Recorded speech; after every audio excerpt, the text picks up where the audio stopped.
இல்லை, உண்மை நிலவரம் என்னன்றதை காவல்துறை தான் கண்டுபிடிக்கணும். புரியுதுங்களா? அந்த மாநாட்டுக்கு வந்தவர்கிட்ட கேட்கக்கூடிய ஆதாரங்கள் செய்தியாளர்கள் கேட்குறாங்க. செய்தியாளர்கள் கேட்கும்போது அந்த பையனால் அந்த ஆதாரத்தை சொல்ல முடியல, அந்த ஆதாரத்தை தர முடியல. ஆனால் உண்மையாக போன ஒரு பையன் வந்து நான் தான் போனேன், இந்த இடத்துல இருந்து வந்தேன், எல்லா ஆதாரங்களையுமே தராரு.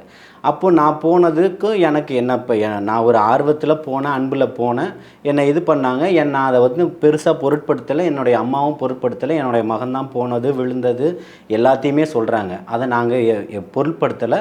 தலைவர் தளபதி அவர்களுக்காக நாங்கள் வந்து இதை வந்து ஒரு பெரிய விஷயமாக எடுத்துக்கல.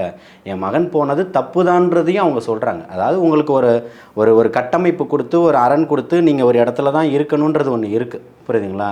அந்த இடத்த தாண்டி நீங்கள் வரும்போது பாதுகாவலருடைய நடவடிக்கை கடுமையாக இருக்குது. அது அந்த ரேம்ப் வாக்லேயே தலைவர் தளபதி அவர்கள் வந்து கண்டிச்சிருக்கிறாருன்றதை எல்லாராலையுமே பார்க்க முடியும். அவரை வந்து ஓரமாகவே சொல்லியிருப்பார், நீ நில்லு, நான் போய்க்கிறேன்ற சைகையை அவர் சொல்லிட்டு தான் போவார். அவருடைய முகம் மாறும் காட்சிகளை எல்லாருமே பார்த்துருக்கோம். அது அவர் எக்காரணத்தை கொண்டும் அனுமதிக்கலை.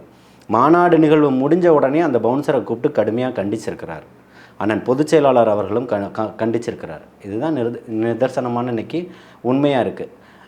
இன்றைக்கி இருக்கக்கூடிய திமுகவனுடைய பின்புலனா அவங்க அந்த அம்மாவை பேட்டி எடுக்கும்போதே பின்னாடியே அவங்க வீட்டில் யார் ஃபோட்டோ இருக்குன்றதை உங்களால் பார்க்க முடியுது. திமுக நிர்வாகிகளோட தொடர்ச்சியான பயணம் பண்ணிக்கிட்டு இருக்காங்கன்றது இருக்குது.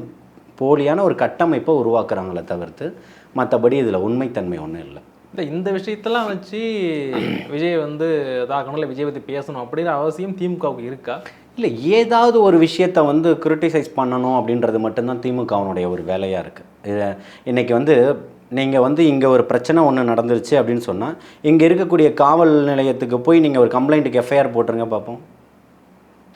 சாத்தியக்கூறுகளே இல்லாத ஒரு விஷயம். உடனடியாக எந்த காவல் நிலையமும் எஃப்ஐஆர் போடுறதுக்கு இன்றைக்கி தயாராக இல்லை. ஒரு எஃப்ஐஆர் போனால் டெப்டி கமிஷனர் வரைக்கும் போக வேண்டியதாக இருக்குது.